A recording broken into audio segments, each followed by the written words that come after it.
What if I told you the Republic didn't fall in war? It fell in silence, in admiration and applause. Julius Caesar was not born a king, but he learned faster than anyone that in a dying republic, the crown no longer needs to sit on your head. It only needs to live in the hearts of the people. He was a war hero, a reformer, a master of theater. He gave the masses bread, the Senate fear, and history, a new religion, himself. But what Rome called salvation was also seduction, because Caesar didn't just conquer Gaul, he conquered truth. And when the knives came for him, they were already too late. His death wasn't the end of tyranny, it was the beginning of something more dangerous, a blueprint, a myth. Welcome to Shadows of Ancient History, where we don't retell legends, we expose them. This is the story of Julius Caesar, the man who killed the Roman Republic and built an empire in its shadow, an empire that would shape the entire history of the Roman Empire. The rise through ruins. He was born into a name but not into power. Gaius Julius Caesar entered the world in 100 BCE, under the dwindling shadow of Rome's nobility. His family name Julii was ancient, tracing its lineage to Iulus, the mythical son of Aeneas and grandson of Venus. But nobility meant little in a republic cannibalizing itself. His household had prestige but no wealth, tradition but no leverage. By Roman standards, he was both somebody and nobody. The Rome of Caesar's youth was crumbling under its own greatness. Military conquests had fed the city with gold and slaves, but left its political foundations fractured. The Senate had become a breeding ground for corruption and ego. The streets belonged to gangs paid by rival politicians. Grain riots broke out, generals disobeyed orders, veterans were promised land and abandoned. The Republic, once admired for its balance, now teetered between oligarchy and mob rule.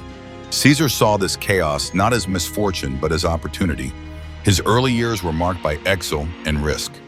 At 19, he defied the dictator Sulla by refusing to divorce his wife Cornelia, whose father had been a sworn enemy of the regime. Sulla relented reluctantly, but is said to have remarked, "In that young man, there are many Mariuses," referring to Caesar's radical uncle. It wasn't a compliment, it was a prophecy. To avoid danger, Caesar left Rome and joined the military. He served with distinction in Asia Minor, earning a civic crown for bravery during the siege of Mytilene. But it was during his capture by pirates that his legend truly began. When the pirates asked for a ransom of 20 talents, Caesar insisted they demand 50. He joked with them, wrote poetry aloud, and promised casually that he would return and crucify them. Weeks later, after being ransomed and released, he raised a fleet, captured them, and kept his word. He did crucify them, but reportedly ordered their throats cut first as a final act of mercy. Mercy, in Caesar's mind, was a matter of degree. That story would follow him not just as evidence of ruthlessness, but of performance. Even then, Caesar understood something most Roman elites ignored. That power wasn't merely taken, it was staged. Returning to Rome in his 20s, he didn't wait for inheritance or appointments. He borrowed, he spent, he seduced. He allied himself with the populares, Rome's populist faction, and used his charm like a blade. He won office after office, military tribune, quaestor, aedile, then Pontifex Maximus, the chief priest of Rome, at just 36 years old. It was a stunning rise, and many whispered of corruption, bribery, and backroom deals. They were right, but Caesar wasn't trying to preserve the system. He was gaming it. As Pontifex Maximus, he gained influence over Rome's calendar, festivals, and sacred rites. It gave him influence over time, controlling when elections were held, which omens were declared favorable, and how public memory was shaped. Lesser known is how he used this role to delay debts and stretch deadlines, controlling not only Rome's rituals, but its memory. Historians still debate whether Caesar's loyalty to the populares was conviction or strategy. He championed the poor, sponsored games, built public works, and punished the corrupt. But for every generous gesture, there was a deeper calculation. He knew Rome was not ruled by laws, but by spectacle, and he knew how to give the people a show. Behind him stood mountains of debt. In front of him, a republic too old to fix itself. He would need powerful allies to push further, and found them in two men who hated each other: Marcus Licinius Crassus, the richest man in Rome, and Gnaeus Pompeius Magnus Pompey the Great, a war hero adored by the people. The three formed a secret pact historians later called the First Triumvirate. It was not friendship, it was necessity. Crassus wanted influence, Pompey wanted legitimacy, Caesar wanted both. Together they brokered elections, assigned provinces, and steamrolled opposition. Caesar, with their backing, became consul, the highest elected office in Rome, in 59 BCE. It was during this time that Caesar began preparing for something no one fully understood yet: escape velocity. He arranged to govern Gaul, the wild frontier beyond the Alps. To most senators, it was a graveyard for ambition, filled with barbarian tribes and logistical nightmares. But Caesar saw something else: a crucible, a place where he could build an empire, unchain his legions, and shape a legend that would no longer require approval from any senate.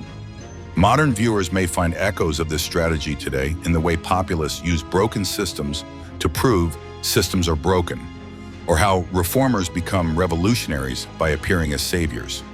Caesar didn't challenge the Republic by confronting it. He did it by becoming too big to fit inside it. Gaul, where a republic died. Before Caesar conquered Rome, he conquered the story. In 58 BCE, Julius Caesar took command of Cisalpine and Transalpine Gaul, northern Italy, and the unruly territory beyond. The appointment was official, but the ambition behind it was personal. The Senate thought it was giving Caesar a distant battlefield. Instead, it handed him a throne without walls. Gaul was wild, disunified, and ripe for Roman expansion. But Caesar didn't just see territory, he saw leverage. And so began one of the bloodiest and most effective military campaigns in Roman history: the Gallic Wars. For nearly a decade, Caesar marched through forests, mountains, and river valleys, defeating tribe after tribe, sometimes by diplomacy, often by annihilation. He crushed the Helvetii, subdued the Belgae, fought and defeated the Nervii. He even crossed the Rhine, not for strategic gain, but to show the Germanic tribes that Rome had no boundaries it would not cross. In 55 BCE, he launched a brief but historic expedition into Britannia. Though militarily inconclusive, it was a political triumph. No Roman general had ever stepped foot there. Caesar had. But while the legions fought, Caesar wrote, each year of conquest was accompanied by a written account, Commentarii de Bello Gallico, his personal war diary. In them, he referred to himself in the third person, turning battlefield reports into heroic narrative. The Roman people, reading these dispatches in the forums, saw a general who was decisive, just and invincible. They didn't see the field scorched, the cities sacked, the civilians slaughtered. Ancient sources, likely exaggerated, claim that over 1 million Gauls were killed and another million enslaved during Caesar's campaigns. Entire populations were wiped out. The siege of Alesia in 52 BCE, his most famous victory, ended with the Gallic chieftain Vercingetorix surrendering in chains. The city was starved, encircled, crushed. Yet in Caesar's pages, it became a tale of valor and Roman destiny. The true genius of Caesar's campaign wasn't just in tactics, it was in narrative control. He knew that while swords win battles, stories win empires. One lesser-known episode speaks volumes. In 53 BCE, after Roman forces suffered heavy losses from an ambush by the Eburones tribe, Caesar retaliated not with restraint, but with eradication. He ordered the destruction of entire villages, including non-combatants, to make an example. He called it Bellum Justum, a just war. The message was clear: resistance meant extinction. But the deeper impact of the Gallic Wars was on Caesar himself. With every mile conquered, he grew not just in territory, but in independence. His legions adored him, not the Senate that had authorized the campaign. They followed his leadership, trusted his instincts, and saw in him not just a commander, but a father, a guide, a destiny. And the Senate, watching from Rome, began to tremble. By 51 BCE, Caesar was immensely wealthy. basking in glory and backed by battle-hardened troops. He extended Roman citizenship to loyal Gauls, founded new colonies, and flooded Rome with gold and tribute.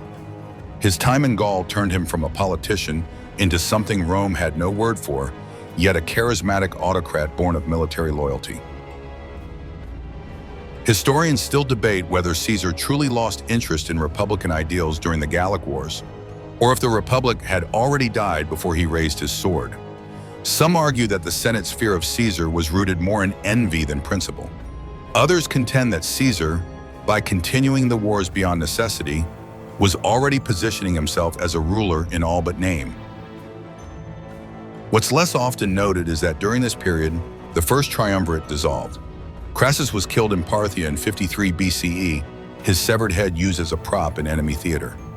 Pompey, now Caesar's only rival, drifted into the Senate's embrace, becoming its reluctant champion. The alliance that had built Caesar's rise now lay shattered. And so, by 50 BCE, Rome faced a problem it didn't know how to solve. Julius Caesar was no longer a general in service of the Republic. He was a king without a crown, marching toward a city where kings were forbidden. The river that shattered laws. The Republic fell to a whisper before it fell to a sword. It was January of 49 BCE. Caesar stood at the edge of the Rubicon River, staring not at water but at a question. Behind him, 10 years of conquest, glory, and rising power.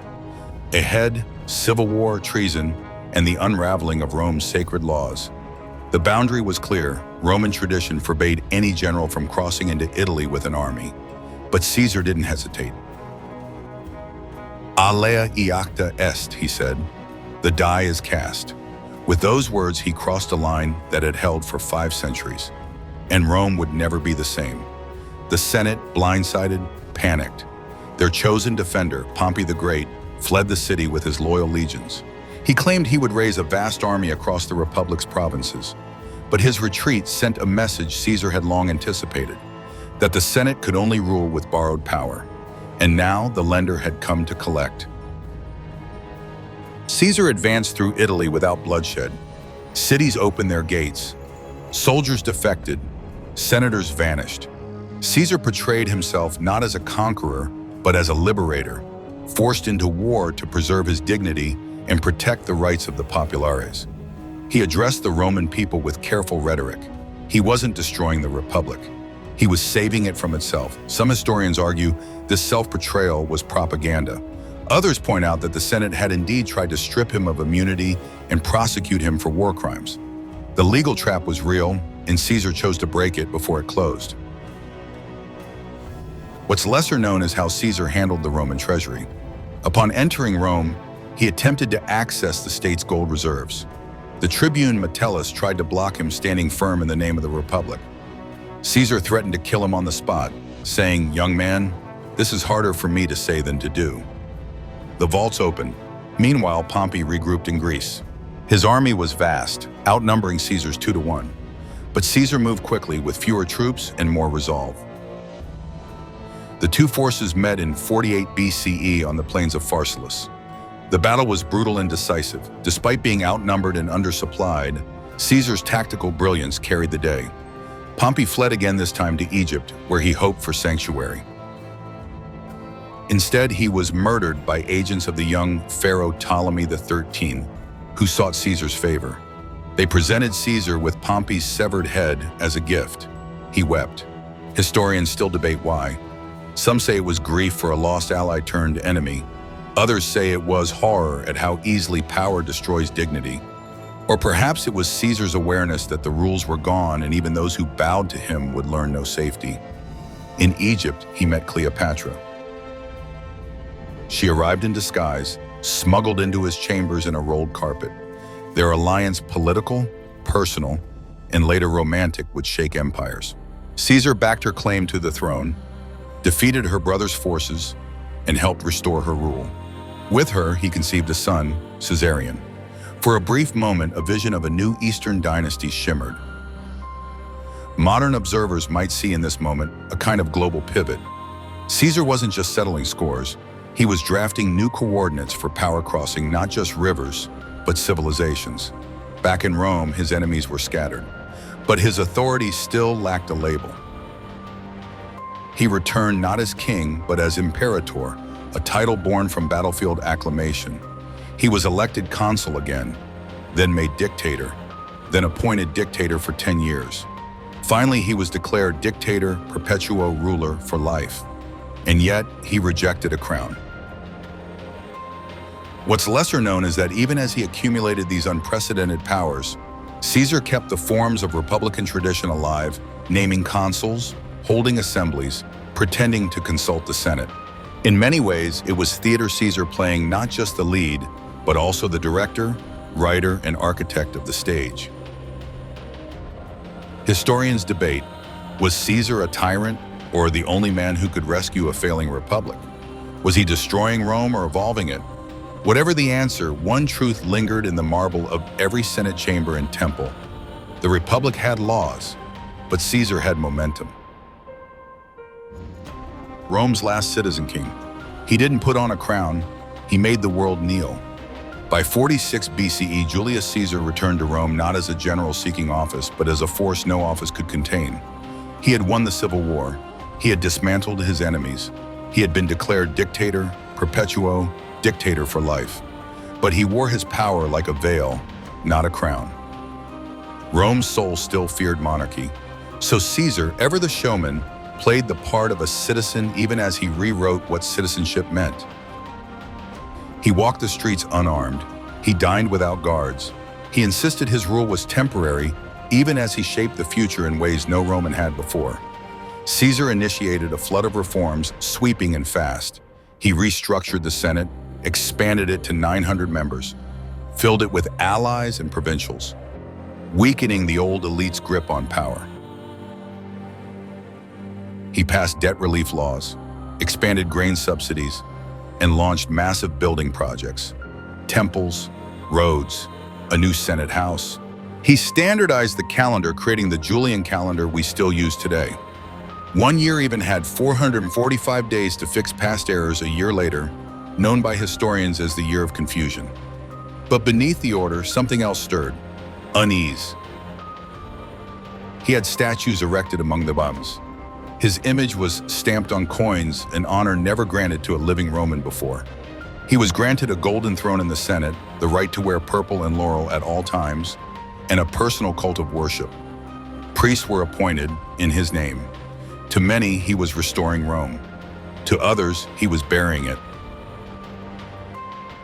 The breaking point came during the Lupercalia festival in 44 BCE. Before a packed crowd, Mark Antony approached Caesar with a golden diadem, a crown, and offered it. Once, twice. Caesar refused both times. The crowd's reaction was confused. Was it a test? A signal? A prophecy? Some say it was carefully orchestrated political theater. Others believe it was spontaneous, an eruption of loyalty. But the symbolism was unmistakable. Caesar may have declined the crown, but the Republic now lived only in costume. One lesser-known reform, Caesar proposed building a massive library and public archives to preserve Roman knowledge. He invited Greek scholars and architects to Rome, envisioning a capital not just of empire, but of intellect. He wasn't just expanding territory, he was cultivating legacy. Yet with every gesture of grandeur, opposition thickened. Many senators, even those who had once supported him, began to whisper of old Rome, the Rome of Brutus, of liberty, of the Tarquin kings exiled in the name of freedom. Caesar's mercy, once seen as virtue, now became vulnerability.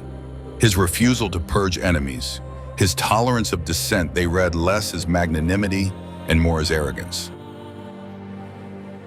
Historians still debate whether Caesar was laying the groundwork for monarchy or if he was cornered into a role the Republic could no longer define. Was his centralization of power a temporary bridge or a permanent throne? Whatever the intention, the effect was clear. The Republic, already bleeding, had become a performance. And somewhere in the shadows of the Curia of Pompey, daggers were being sharpened not against Caesar's policies, but against his presence. They would not wait for a crown, because in their eyes, he already wore one. Murder in the name of memory. They struck his body, but it was the myth that survived. March 15, 44 BCE, the Ides of March, a day already marked in Roman superstition. That morning, Julius Caesar stirred uneasily. His wife Calpurnia had dreamed of his murder. A seer had warned him, "Beware the Ides of March." Even the sacrificial omens were grim, no heart in the animal, no favor from the gods. And yet, he went. He walked to the Senate unguarded. No lictors, no soldiers, just a man who believed he had nothing left to fear. The Senate met not in the Curia Julia, still under construction, but in the theater of Pompey, a cruel irony, given the ghost that lingered there. As Caesar entered, senators surrounded him. Some greeted him, some blocked his path. Then came the first blade. Publius Servilius Casca struck from behind. Caesar spun, catching Casca's arm. "Casca, you villain, what are you doing?" he cried. Then others followed. Steel flashed. Chaos erupted. The final blow, they say, came from Marcus Junius Brutus, his protege, a man some rumors even in antiquity claimed could have been his illegitimate son, though no evidence confirms it. Et tu, Brute, you too, Brutus? Whether those words were spoken or invented by Shakespeare, their power was eternal. 23 stab wounds, only one fatal. He fell at the foot of Pompey's statue, bled out beneath the symbol of his former rival. The man who had crossed the Rubicon died without recorded final words. The conspirators, over 60 of them, believed they had saved the Republic. They shouted "Liberty" as they fled into the streets.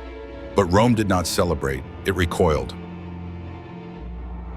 What's lesser known is that Caesar had planned to depart for a grand military campaign against Parthia just days later. He had envisioned avenging Crassus's defeat, extending Rome's borders to the east, and cementing his legacy not only as ruler, but conqueror of the known world. That plan died with him. But the legacy? It had only begun. Mark Antony, ever the showman, seized the moment. At Caesar's funeral, he held aloft the bloodied toga. Read the will aloud. Caesar had left money to every Roman citizen. He wept publicly, raged theatrically. The people responded not with gratitude, but with fire. Riots broke out. The homes of the conspirators were burned. Brutus and Cassius, once hailed as saviors, were now fugitives. The Senate, confused, split, afraid, was paralyzed. The Republic, they had thought, would rise like a phoenix.